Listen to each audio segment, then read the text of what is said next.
పైన రాసి కింద వచ్చేసి వాళ్ళ ఫాదర్ మదర్ ఎవరైనా ఉంటే వాళ్ళకి రావియాలి. ఏమైనా మీకు డౌట్లు ఉంటే మేము ఇక్కడ ఉంటాము పొద్దు నుంచి సాయంత్రం వరకు. మనకు వచ్చేసి మీరు ఏమైనా హెల్ప్ చేయొచ్చు. మేము తర్వాత వచ్చేసి ఎక్బాల్ అన్న వార్డులో కూడా జరుగుతుంది, 2వ వార్డులో కూడా జరుగుతుంది, 3వ వార్డులో కూడా జరుగుతుంది. తీసుకుపోయి సచివాలయం ఇవ్వండి.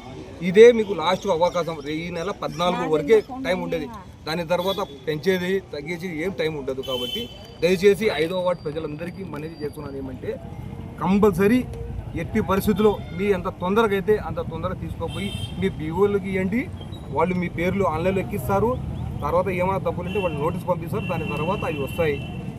నమస్కారం. ఈరోజు ఎస్ఐఆర్ హెల్ప్ డెస్క్ ఇక్కడ వివేకావర్ధని స్కూల్లో జరుగుతున్నది కాబట్టి ప్రజలందరూ దీనికి ఉపయోగించుకోవాల్సిందిగా కోరుచున్నాము. ఎస్ఐఆర్ అప్లికేషన్ ఆల్రెడీ సచివాలయంలో అందరికీ ఇచ్చారు. కొందరు అవగాహన లేక ఇళ్లలో పెట్టుకొని ఉన్నారు. దయచేసి అందరూ ఈ హెల్ప్ డెస్క్ దగ్గరకు వచ్చి మన ఫిరోజ్ అన్న ఆధ్వర్యంలో జరుగుతుంది కాబట్టి ఈరోజు ఈవినింగ్ వరకు ఇక్కడ ఉంటుంది. దయచేసి ప్రతి ఒక్కరూ మర్చిపోకుండా తమ ఎస్ఐఆర్ని అప్లికేషన్ ఫుల్ చేసుకొని ఏమైనా కరెక్షన్లు ఉన్నా కానీ ఇక్కడికి వస్తే మా ఆధ్వర్యంలో మేము కరెక్షన్లు చేసి ఇవ్వగలుగుతాము.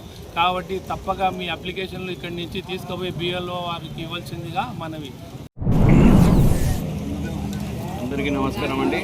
ఈరోజు మన 5వ వార్డులో మన వారీస్ ఇంకా మన ఎక్బల్ అన్న ఆధ్వర్యంలో ఈరోజు మన ఎస్ఐఆర్ ప్రోగ్రామ్ ఇక్కడ పెట్టడం జరిగింది. అంటే ఇంకా 7 రోజులు టైమే ఉంది. దానికోసం ప్రజలందరూ వస్తున్నారు, కానీ చాలామంది ఇంకా ఇంట్లోనే ఫామ్స్ పెట్టుకుంటున్నారు. దయచేసి మీరందరూ బయటికి వచ్చి కొంచెం ఫామ్స్ చేస్తే ఏమన్నా కరెక్షన్ ఉంటే కూడా మా వాళ్ళు, మన వాలంటీర్స్ కూడా ఉన్నారు, బిఎల్ఎస్ ఉన్నారు, అందరూ మీకు ఫిలప్ చేసి ఏమన్నా డౌట్స్ ఉంటే కూడా క్లియర్ చేస్తారు. ఎందుకంటే నంద్యాల మండలం, గోస్పాడు మండలం దాదాపు మనకు నియర్లీ 60% దగ్గర వచ్చింది. ఓన్లీ నంద్యాల టౌనే మనకు నిన్న వరకు మనకు 44.5% అయింది. ఇంకా మనం పెంచాలండి, టైం తక్కువ ఉంది. కాబట్టి దయచేసి అందరికీ కొంచెం మీరు బయటికి వచ్చి ఫామ్ ఫిలప్ చేసి ఇవ్వాలని కోరుకుంటున్నాను. Thank you.